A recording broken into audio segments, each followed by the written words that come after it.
Jumpa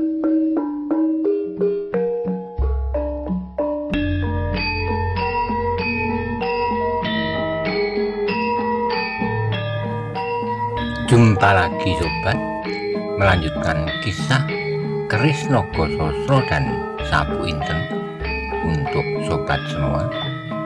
Selamat menikmati. Salam sejahtera dan bahagia untuk Anda sekeluarga. Salam budaya.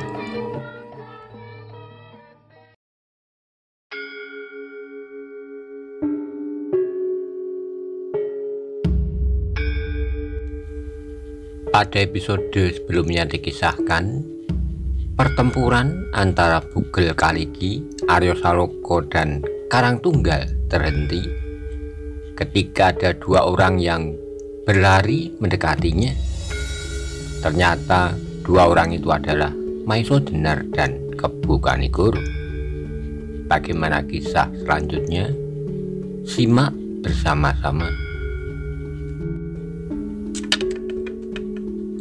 Melihat gerakan mereka berdua, Bugel Kaliki terkejut bukan main. Mereka pasti orang-orang sakti, apalagi ketika keduanya telah semakin dekat. Maka Bugel Kaliki menjadi pasti siapakah yang datang itu. Namun kesempatan untuk menghindarkan diri sudah terlalu sempit. Sebab orang yang datang itu pasti akan mengejarnya sampai di ujung langit pun. Karena itu maka tidak ada yang dapat dilakukan kecuali menghadapi mereka, bertakar jiwa. Tapi untuk melawan orang-orang itu, Bugel Kaliki tidak akan dapat sambil tertawa. Apalagi kalau kedua orang itu bergabung dengan kedua anak muda yang sedang dihadapinya. Meskipun demikian, ia pasti akan berusaha menyelamatkan diri bagaimanapun caranya. Saat kemudian kedua orang itu telah berada tidak lebih 5 depa di depan mereka. Maiso Jenar berdiri tegak dengan wajah tegang, sedang Kebu Kanigoro tiba-tiba melihat seseorang berbaring di tanah.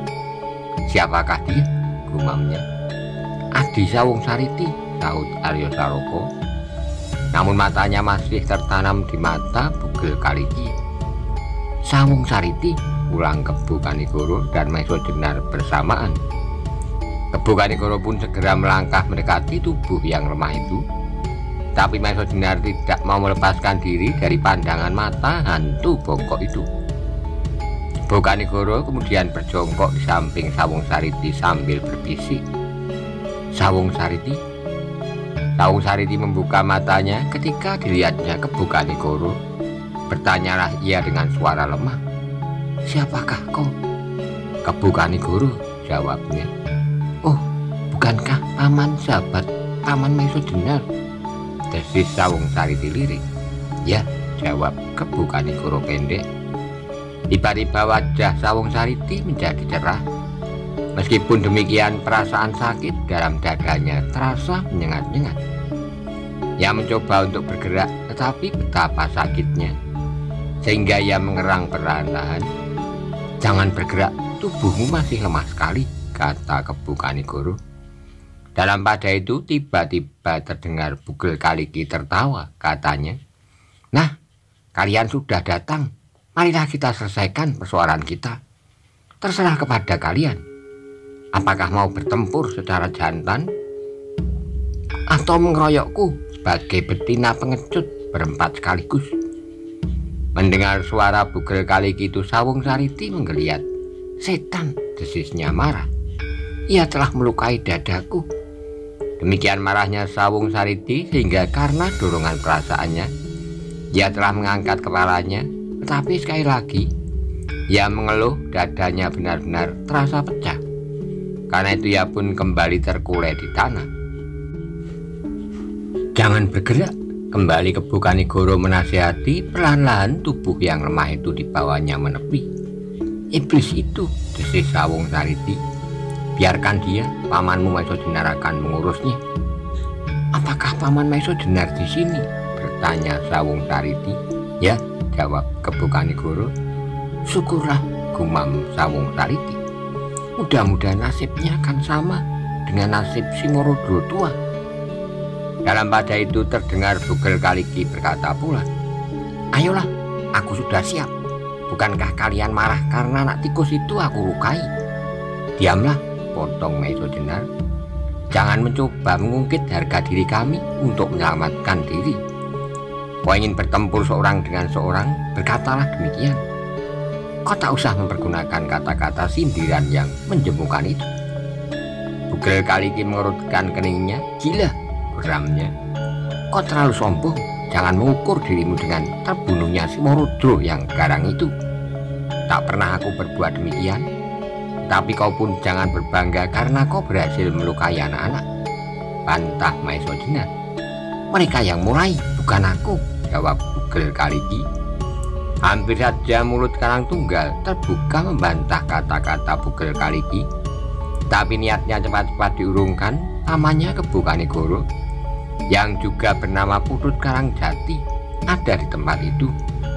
Karena itu segera ia memperbaiki sikapnya. Ia kini tidak pula bertolak pinggang dengan muka menengadah.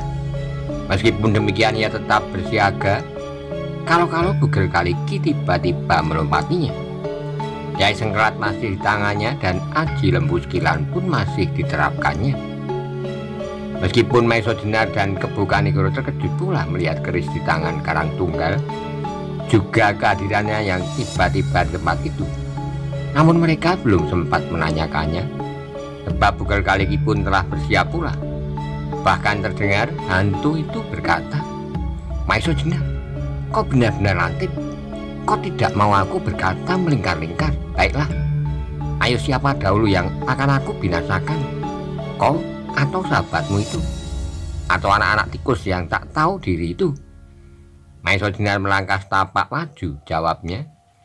Akulah yang sudah berdiri paling dekat. Bagus, teriak Bugel Kaliki. Berbareng dengan itu ia pun segera meloncat dengan kecepatan yang mengagumkan. Namun Maeso Jenar pun telah bersiaga. Karena itu dengan kecepatan yang sama ia berhasil menghindarkan dirinya. Sesaat kemudian berkobarlah perkelahian yang sengit di bawah pohon nyamblung itu. Kini yang bertempur adalah Maeso Jenar melawan Bugel Kaliki, dua tokoh sakti dari golongan yang berlawanan. Masing-masing bertekad untuk saling membinasakan Singoleno Silihungke. Kebo Kanigoro masih berjongkok di samping Sawung Sariti, tapi matanya tidak terlepas dari setiap gerak dari mereka yang sedang bertempur mati-matian itu. Aryo Saloko dan Karang Tunggal pun bergeser menjauh pula. Dengan penuh kekaguman mereka mengikuti setiap pergeseran yang terjadi. Desak-mendesak, sesekali mereka melihat Maeso Jenar terdorong surut. Namun saat kemudian mereka melihat Bugel Kaliki meluncur beberapa langkah mundur. Demikianlah pertempuran di bawah pohon nyamplung itu berlangsung dengan dahsyatnya. Si bongkok itu bergerak meloncat-loncat seperti tupai. Pedang Maeso Jenar mampu menyerangnya seperti burung Raja Wali di udara. Menyambar-nyambar dengan garangnya, kemudian mematuk dengan paruhnya yang tajam runcing. Dan apabila Bugel Kaliki itu seakan-akan merubah dirinya sekarang harimau belang, Maeso Jenar pun melawannya setangguh seekor banteng jantan. Sehingga dengan demikian akhirnya terasa oleh Bugel Kaliki bahwa Maeso Jenar benar-benar mempunyai kesaktian yang luar biasa. Taulah sekarang hantu bongkok itu karena si Morodro tak mampu melawannya. Karena itu maka untuk keselamatan diri akhirnya diurainya senjata andalannya yang seakan-akan tak pernah disentuhnya, segelai kain 4 persegi yang berwarna merah, dan di salah satu sudutnya diikatkan sepotong timah baja kuning, pusaka peninggalan nenek moyangnya. Dengan memegang sudut silangnya, timah baja kuning itu diputarnya seperti baling-baling. Maeso Jenar melihat senjata itu dengan hati yang tegang. Ia tahu benar apa yang sedang dihadapi. Karena itu maka ia tidak sempat untuk memperhatikan keadaan sekelilingnya. Sawung Sariti, Karebet, Aryo Saloko, dan Kebo Kanigoro, meskipun lamat-lamat ia masih mendengar suara Sawung Sariti yang kadang-kadang mengeluh pendek menahan sakitnya. Namun bagi Maeso Jenar keluhan itu justru merupakan minyak yang menyiram nyala kemarahannya. terhadap sisa-sisa golongan hitam. Malam berjalan dengan lancarnya, bintang-bintang semakin lama semakin condong ke garis cakrawala di ujung barat. Namun pertempuran di bawah pohon nyamplung itu masih berlangsung terus. Bahkan kini perkelahian itu bertambah-tambah dahsyatnya. Bugel Kaliki dengan senjatanya yang aneh itu menyambar-nyambar seperti burung alap-alap. Namun Maesha Jenar bukanlah sekedar burung merpati yang ketakutan. Bugel Kaliki ternyata bukan saja wajahnya yang mengerikan, namun tandangnya sesuai benar dengan namanya, dan wajahnya yang menakutkan. Timah baja kuning di ujung kain perseginya menyambar-nyambar seperti lebah. Suaranya berdesing dan melibat lawannya dari segenap arah. Maesha Jenar merasakan kedahsyatan dan kecakapan Bugel Kaliki mempermainkan senjata aneh itu. Beberapa kali ia terpaksa melompat surut dan beberapa kali timah lawannya itu mengiang dekat benar dengan kepalanya. Bahkan karena perhatian Maesha Jenar terpaku pada senjata itu, maka sekali-kali terasa kaki hantu bongkok itu menyambar lambungnya, sehingga Maesha Jenar yang kokoh terpaksa terdorong surut. Bahkan sekali-kali tangan Bugel Kaliki sempat menyentuh tubuh Maesha Jenar dan sekali-kali mendorongnya mundur. Dengan demikian Maesha Jenar terpaksa melawannya dengan sepenuh tenaga. Untunglah bahwa Maesha Jenar bertubuh kuat sekuat banteng jantan. Betapapun lawannya berusaha untuk melumpuhkannya, namun dengan gigih ia bertahan. Meskipun demikian senjata Bugel Kaliki benar-benar mengganggunya. Sulitlah bagi Maesha Jenar untuk menembus lingkaran timah baja kuning yang berterbangan mengitari tubuhnya. Namun Maesha Jenar tidak pernah kehilangan akal. Ia memperhitungkan setiap kemungkinan. Betapapun sulitnya, sekali-kali ia berhasil juga mengenai tubuh lawannya dengan kaki atau dengan tangannya. Tetapi sentuhan-sentuhan itu agaknya tidak banyak berarti, karena setiap senjata Bugel Kaliki itu selalu menghalang-halanginya. Kebu Kanigoro, Aryo Saloka, dan Mas Karebet memandang perkelahian itu dengan penuh perhatian, sehingga nampaknya seperti patung dalam ketegangan. Mereka mengikuti setiap gerak baik Maesha Jenar maupun Bugel Kaliki. Namun setiap saat mereka menjadi bertambah tegang. Apalagi ketika mereka melihat setiap kali Bugel Kaliki berhasil melibas Maesha Jenar dan sekali-kali kemudian berhasil melontarkannya surut. Namun demikian mereka tetap terpaku di tempat masing-masing dengan ketegangan yang semakin meningkat. Maka setelah mereka bertempur semakin lama serta usaha Maesha Jenar untuk menjatuhkan lawannya masih belum berhasil, karena senjatanya yang aneh itu bahkan terasa betapa tekanan Bugel Kaliki semakin lama menjadi semakin ketat.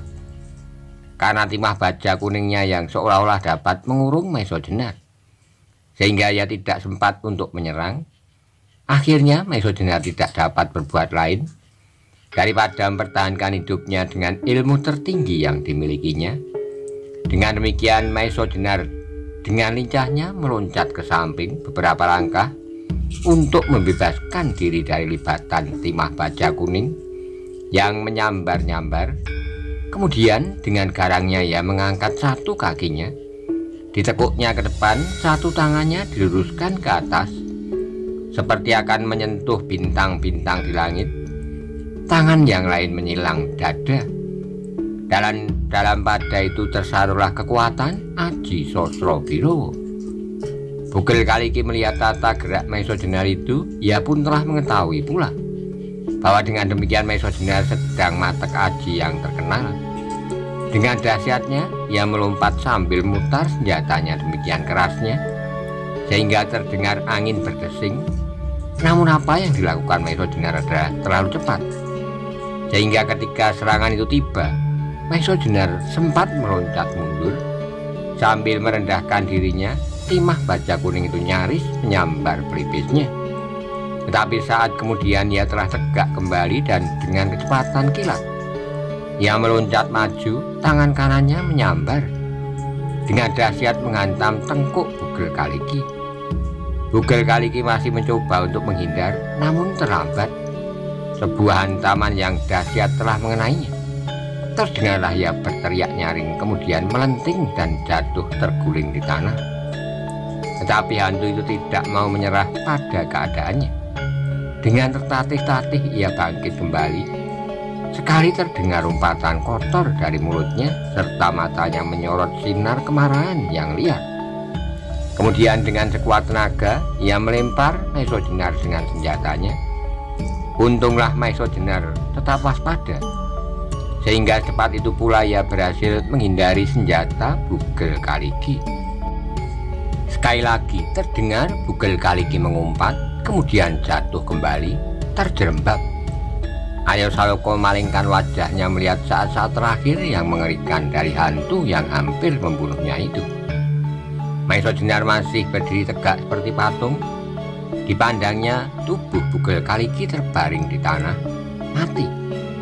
Kemudian ditariknya napas dalam-dalam, sedang di hatinya terpanjat ucapan syukur pada Tuhan Yang Maha Esa yang telah menyelamatkannya dari senjata Bugel Kaliki yang mengerikan, serta telah memberinya kekuatan, bahkan membinasakan hantu yang menakutkan itu. Bersyukurlah bahwa ia telah berhasil melakukan pengabdian sekali lagi atas kemanusiaan dalam pancaran cinta kasih yang abadi. Tidak saja Maesho Jenar, namun Kebo Kanigoro, Aryo Saloka dan Karang Tunggal menarik napas pula. Seakan-akan sesuatu yang menekan dadanya telah dapat dipunahkan. Bahkan tiba-tiba terdengar Sawung Sariti berkata perlahan-lahan ketika ia mendengar teriakan ngeri, "Paman, apakah yang terjadi?" Kebo Kanigoro mandang wajah anak itu, nampaklah kadang-kadang mulutnya menyeringai menahan sakit. Maka jawabnya, "Sawung Sariti, bersyukurlah, karena pamanmu Maesho Jenar telah mengakhiri pertempuran." "Bagaimana dengan hantu bongkok itu?" tanya Sawung Sariti lemah. "Ya sudah binasa," saut Kebo Kanigoro. "Tuhan Maha Besar," desisnya. Tetapi hatinya sendiri bergetar mendengar suaranya. Selama ini tak pernah ia menyebut nama Tuhan. Apalagi kebesarannya, tiba-tiba saja kata-kata itu terluncur begitu saja dari mulutnya. Namun setelah itu terasa betapa dekatnya ia dengan Tuhan. Maka timbullah keinginannya untuk sekali lagi menyebut nama itu, nama yang selama ini terlupakan olehnya. Maka katanya, "Tuhan Maha Besar, ya Tuhan Maha Besar." Maesho Jenar menoleh mendengar suara Sawung Sariti. Perlahan-lahan ia mendekatinya dan berjongkok di sampingnya. Perlahan-lahan ia berkata, "Tenangkan hatimu, Sawung Sariti." "Terima kasih, Paman," jawabnya lirih. "Hatiku telah puas, hantu itu telah binasa." Nampaklah senyum mengambang di bibir Sawung Sariti. Meskipun demikian, napasnya terdengar semakin cepat mengalir dari lubang hidung dan mulutnya. Sedang dari mulut itu masih menetes darah yang merah. "Maesho Jenar," kata Kebo Kanigoro kemudian, "apakah tidak sebaiknya Sawung Sariti segera mendapat pengobatan?" Sawung Sariti menggeleng lemah, katanya, "Obat yang paling baik telah aku dapatkan, Paman." "Apakah itu?" tanya Kebo Kanigoro. Sawung Sariti tersenyum, senyum yang sayu. Jawabnya, "Di manakah Kakang Aryo Saloka?" Aryo Saloka ternyata sudah berjongkok di belakang Maesho Jenar, berdua dengan kakak Karang Tunggal. "Mendekatlah Aryo," kata Maesho Jenar. "Kakang." Sawung Sariti tidak meneruskan kata-kata. Namun matanya telah memancarkan segenap perasaan yang tersimpan di dadanya. "Tenangkan hatimu, Adi," pinta Aryo Saloka. Mengulangi kata-kata Kebo Kanigoro, dan sekali lagi Sawung Sariti tersenyum. "Biarlah anak-anak ini aku bawa kembali ke Pamingit," kata Kebo Kanigoro. "Mungkin Paman Soro Dipoyono dapat mengobatinya." "Sebaiknya lah demikian, Kakang," jawab Maesho Jenar.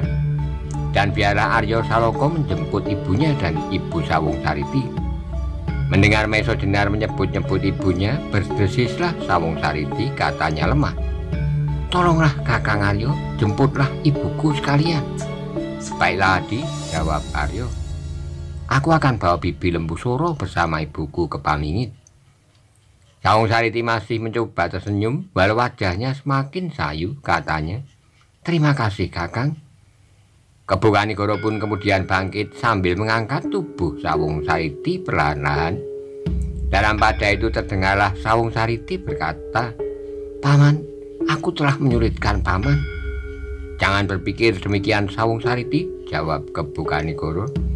"Adalah kewajiban manusia untuk saling membantu. Mungkin pada suatu saat aku akan memerlukan bantuanmu pula." Sawung Sariti tidak menjawab, tetapi hatinya menjadi terharu.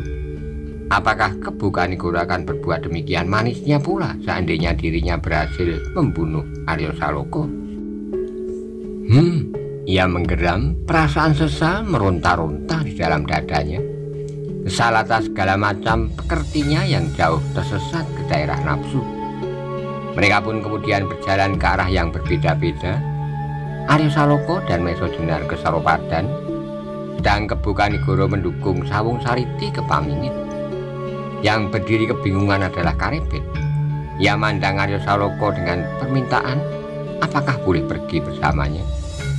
"Tidakkah Kakang Karang Tunggal pergi bersama Paman Kebo Kanigoro?" tanya Arya Saloka. "Barangkali Paman Kebo Kanigoro perlu bantuan Kakang," mendukung Adi Sawung Sariti. "Di Pamingit nanti kita bertemu. Barangkali Kakang Karang Tunggal banyak mempunyai cerita yang menarik." Oh, Karebet seperti tersadar dari mimpi. Bukankah ia dapat membantu pamannya itu? Karena itu maka katanya, "Baiklah Adi, aku membantu Paman Karangjati." Dan berlari-larilah Karebet menyusul pamannya. Ketika ia telah berjalan di belakang pamannya, berkatalah ia perlahan-lahan, "Paman, biarlah di Sawung Sariti aku dukung." Kebo Kanigoro menoleh, tapi ia tidak segera menjawab. Karena itu hati Karang Tunggal menjadi berdebar-debar. Akhirnya ia berjalan sambil menundukkan kepalanya. Hatinya berdesir ketika pamannya itu bertanya, "Kenapa kau berada di sini, Karebet?" Kepala Karebet menjadi semakin tunduk. Ia benar-benar takut kepada pamannya itu. "Kenapa?" ulang Kebo Kanigoro. Karebet masih belum dapat menjawab, karena itu hatinya menjadi semakin kejut. Tiba-tiba berkatalah Karangjati, "Hei Karebet, kau akan ikut aku ke Pamingit?" "Ya Paman," jawab Karebet singkat. "Bagus, kau akan dapat menemui kawan-kawanmu dari pasukan Noromanggolo," sambung Kebo Kanigoro. Karebet terkejut bukan buatan. "Noromanggolo?" ulangnya. "Ya," jawab Kebo Kanigoro, acuh tak acuh. Ki Gajah Alit dan para pejabat rahasia Demak, Ki Paningron. "Benarkah keduanya di sini?" desak Karebet semakin terkejut. "Kenapa?" tanya Kebo Kanigoro. Karebet terdiam. Sekali lagi pandangan matanya terbanting di tanah. Ia tidak tahu apa yang harus dikatakan. "Karebet," kata Kebo Kanigoro kemudian, "seharusnya kau menjadi gembira. Bukankah kau akan bertemu dengan perwira-perwira dari pasukan Demak? Aku dengar kau pun telah menjadi lurah Wirotamtomo." "Ya Paman, tetapi..." Karebet tak dapat meneruskan kata-katanya. "Tetapi kenapa?" desak Kebo Kanigoro. Sekali lagi Karebet terbungkam. Akhirnya terdengar Kebo Kanigoro berkata dengan suara yang berat, "Karebet, apakah yang sebenarnya terjadi?"